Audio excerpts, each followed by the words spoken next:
की जय। मंच पर बैठे हुए पूज्य संत चरण,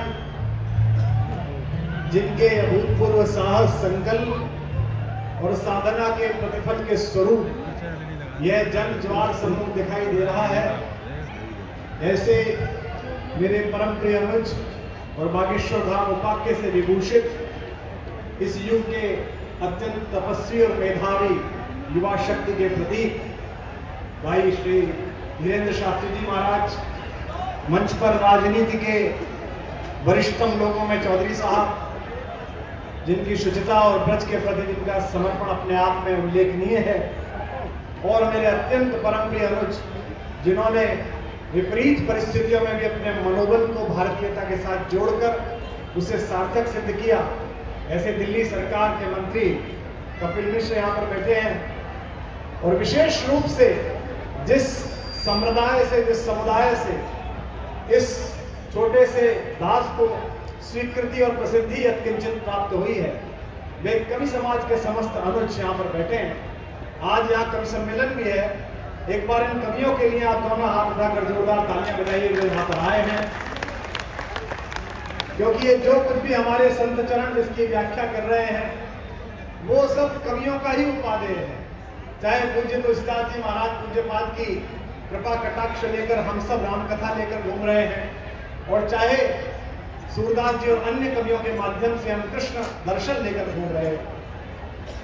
मित्रों, जब इस यात्रा की संकल्पना बंधी तो हम लोगों के परिवार में विचार हुआ कि एक अकेले व्यक्ति को हजारों लाखों की भीड़ में आगे चलने के लिए कैसे छोड़ा जाए और उसको कैसे प्रारंभ किया जाए।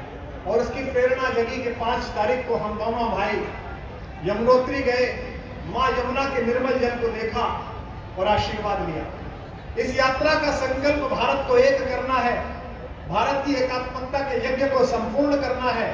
लेकिन यहाँ बैठे हुए लाखों लोग और जो करोड़ों लोग इसे टेलीविजन पर देख रहे हैं संस्कार के माध्यम से और अन्य चैनल के माध्यम से, हमारे परम प्रिय मनोज भैया यहाँ बैठे हैं जो इसको साकार कर रहे हैं। एक संकल्प और भी है, मंदिर अच्छे बने, वहां भगवान का विग्रह पूजन हो, दास्ता के चिन्ह समाप्त हो, हमारे धर्म स्थान सुरक्षित हो, यह सब तो ठीक है, आवश्यक है, और इसके लिए राजनीति, समाज और धर्म संसद तीनों काम कर रहे हैं। लेकिन एक संकल्प यह भी है, यह हजारों वर्षों के आक्रमण के बाद यह संस्कृति और धर्म इसलिए बचा रहा कि लोगों को लगता था कि हमारे धर्म की मान्यता मंदिर में है, लोगों को लगता था कि हमारे धर्म की मान्यता विग्रह में है, लोगों को लगता था आक्रमणकारियों को कि हमारे धर्म की परिभाषा हमारी धर्म पुस्तकों में है। लेकिन वो ये भूल गए थे कि ये सनातन धर्म में आस्था रखने वाले लोग हैं, ये नदियों में, पहाड़ों में, प्रकृति में, आकाश में और पृथ्वी में भी ईश्वर का दर्शन करते हैं। इनके लिए हिमालय कोई पहाड़ नहीं है, आपकी तो देवतात्मा है। इनके लिए गंगा किसी नदी की धारा नहीं है, यमुना किसी यमुनोत्री से निकला हुआ जल स्रोत नहीं है, बल्कि वे माँ है।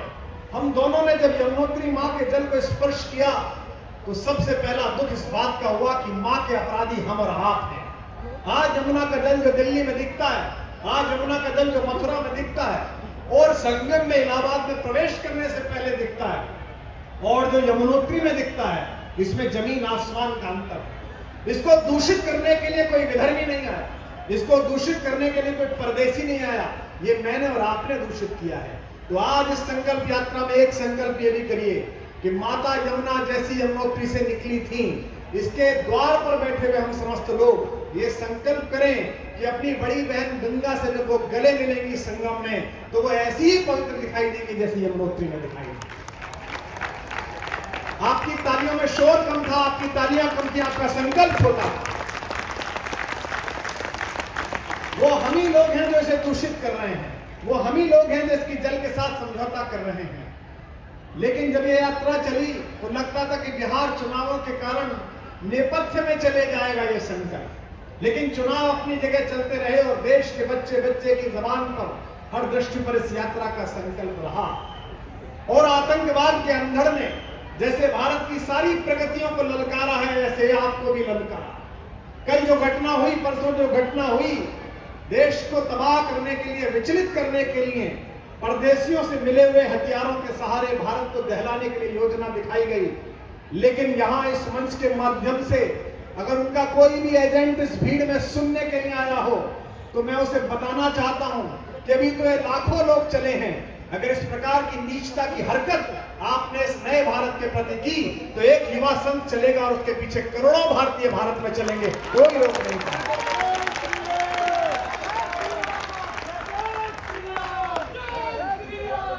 75 वर्षों में भारत की चेतना ने तरुणाई ली।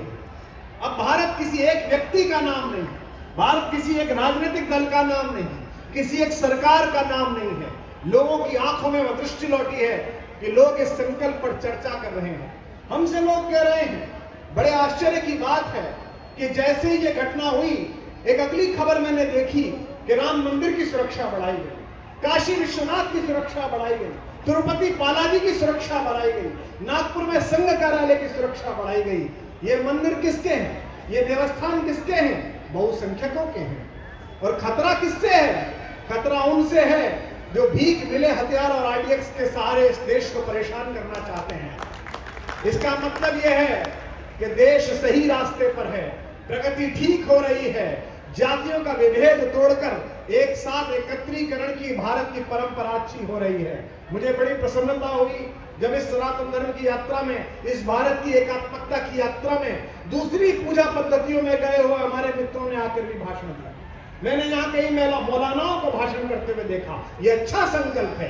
अगर ये बात देश में हर व्यक्ति को समझ में आती है और सामने माएं बैठी है, गांव से आए हुए लोग बैठे हैं, आप पूजा पद्धति को ही अपनाइए, आप अपनी पंथ में किसी प्रकार आचरण कीजिए, आप किसी पुस्तक पे भरोसा कीजिए, लेकिन ये ध्यान रखिए कि अंततः आप पैदा भारत में हुए हैं और मिट्टी में भारत में मिलेंगे। सबसे बड़ा धर्म है, ये सबसे बड़ी जागृति है।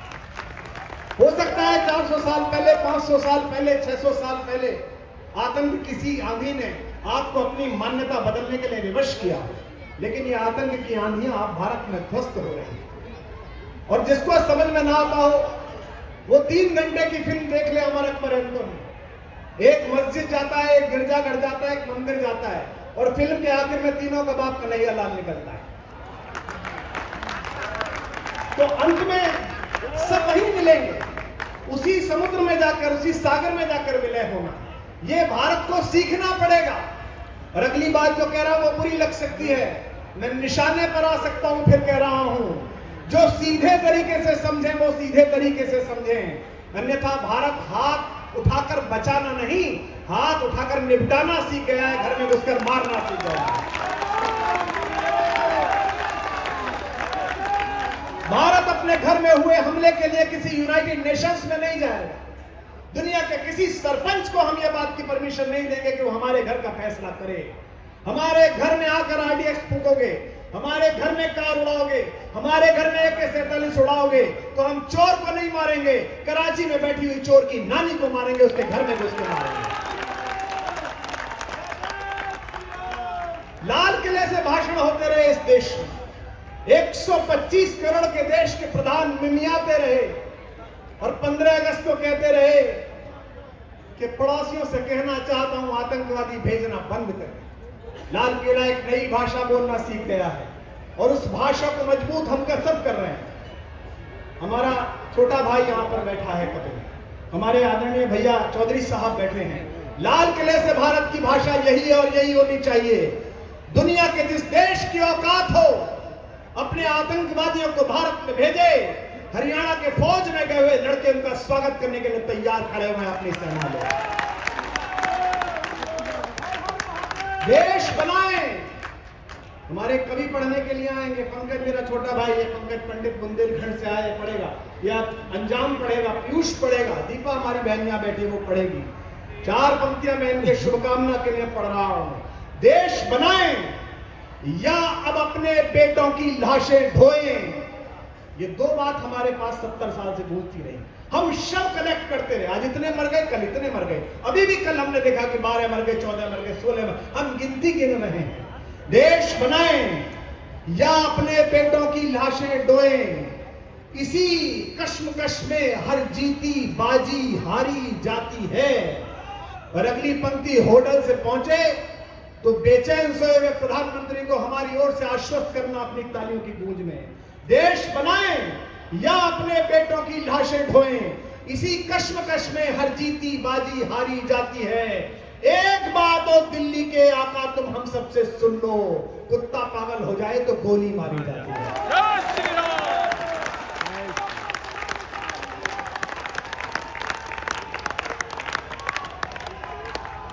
परसों विस्फोट हुआ, मैं कोई बात नहीं करता, मैं अपने छोटे भाई को कभी ये नहीं कहता कि तुम क्या कह रहे हो, तुम क्या बोल रहे हो। ठीक है, युवा है, उत्साह से भरा हुआ है। ईश्वर ने गड़ा गांव के एक छोटे से ब्राह्मण परिवार में एक युवक को चुना है। हमसे भी बुद्धिजीवी पूछते हैं कि आपका साथ क्यों है धीरेन्द्र कृष्ण शास्त्री के साथ, आपकी मैत्री क्यों है, आप इतना प्यार क्यों करते हैं।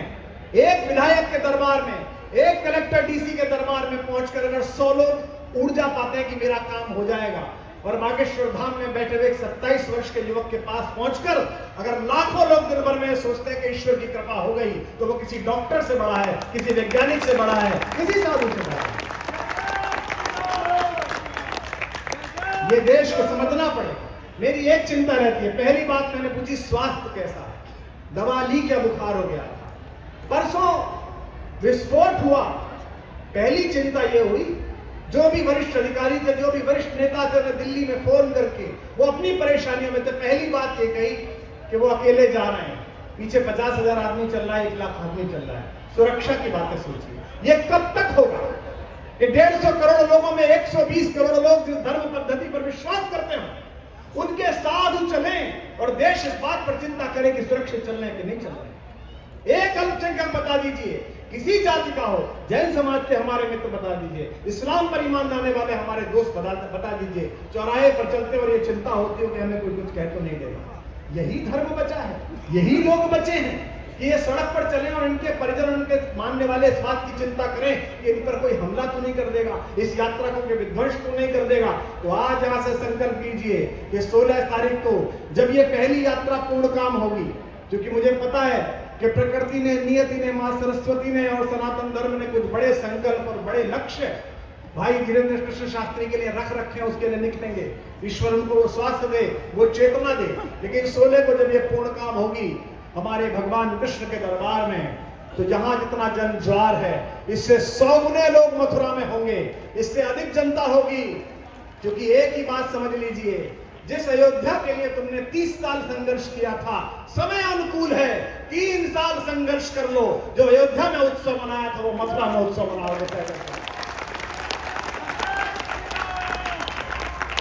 इसलिए जितने लोग यहां सुनते हैं उन सबसे प्रार्थना, हमारे कवि मित्र मदन मोहन समर, उनकी पंक्तियां पढ़ रहा हूं। ये समय बहुत ही नाजुक है, यात्रा में केवल चलो मत झंडे लेकर, आसपास दृष्टि रखो, लोगों को चेक करते रहो, कुछ भी गलत काम हो तो अपने अधिकारियों को बताओ, पुलिस कर्मियों को बताओ।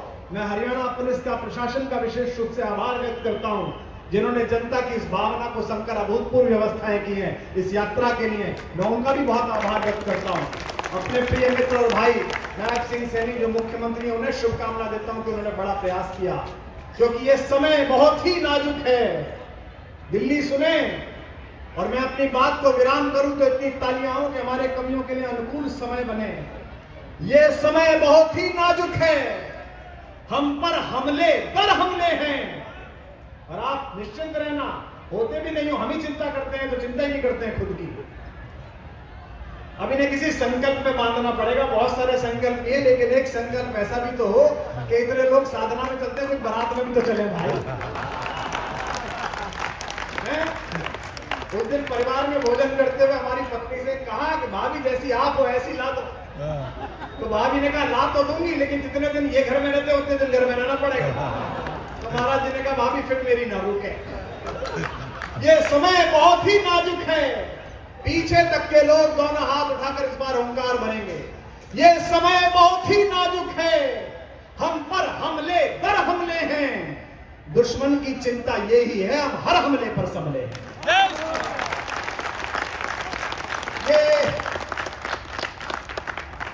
ये 10-20 लफंगे 1-2 कार उड़ाकर 10-15 मासूम बेगुनाह लोगों को मौत के घाट उतारकर ये सोचते हैं कि 140 करोड़ देश की प्रगति का रथ रुक जाएगा। मैं जानता हूं इन्हें सरहद पार से शय है, इनके दिमाग में भी कीड़ा है, और वो जो एक दूर बैठा है भूरे बालों वाला फूफा डोनाल्ड ट्रंप, उसकी भी है। पर ये हरियाणा वाले हैं, ये फूफाओं की चूड़ी टाइट करना जानते हैं, इनको बहुत अभ्यास है इस बात का। ये सब कितना भी जोर लगा लें, ये प्रगति का रथ रुकने वाला नहीं है। चुनाव होंगे, आएंगे जाएंगे, सरकारें हारेंगी, हमारा कोई रुचि नहीं है इनकी सरकार जीते कि हारे, हमें कोई मतलब नहीं। ये हारे भी हैं, जीते भी हैं, हारेंगे जीतेंगे। हमें एक बात का मतलब है कि आज से 1000 साल पहले भारत माता के जिस स्वर्ण सिंहासन को कुछ लोगों ने बाहर से आकर तोड़कर हमारी मां के आंचल का टुकड़ा फाड़ा था, इसी भगवे के नीचे, इसी तिरंगे के नीचे, इन 3 नदियों के नीचे, इस सिंधु नदी के आर पार जहां तक कंधार की सीमाएं जाती हैं, तिरंगा फहराएगा और इसी शताब्दी में फहराएगा, ये विश्वास है। आप सबकी ये पराक्रमी चेतना, आप सबका ये उल्लास समाज के प्रति, संस्कृति के प्रति, धर्म के प्रति और विशेष रूप से देश के प्रति आपकी ये चेतना प्रांजल रहे, प्रकट रहे, जागृत रहे, सत्य को सत्य कहने का साहस आपके अंदर आता रहे। इन शुभ संकल्पों के साथ मंच पर जितने पूज्यपाद चरण यहाँ विराजमान है, जो संत समाज विराजमान है, गोस्वामी जी कहते हैं कि संतों का दर्शन हो जाए तो ऐसा लगता है जैसे चलते फिरते किसी प्रयाग के दर्शन हो गए। मेरा सौभाग्य है कि आज हमारे शास्त्री जी के माध्यम से आप सब दिव्य संतों के दर्शन हुए। आपका भी सौभाग्य है कि इस मंडी में जहां व्यापार होता है, वहां प्यार के प्रसारण के लिए सारे संत यहाँ पर इकट्ठे हुए हैं। मैं आप सबको सादर प्रणाम करते हुए इस संकल्प के साथ आमंत्रित करता हूं कि 16 तक साथ चलिए और 16 को मथुरा में वो वातावरण पैदा कीजिए कि वहां के पत्थरों में चेतना पैदा हो जाए। मेरा संकेत समझिए और संकेत समझकर विदा करिए। मथुरा में इतनी अधिक जनता हो, इतना जय घोष हो कि बाहर से लाए हुए कुछ पत्थर जो वहां जमा दिए गए हैं, उन पत्थरों की छाती दरक जाए और उसी दिन आजादी मिल जाए, उसी दिन आनंद मिल जाए।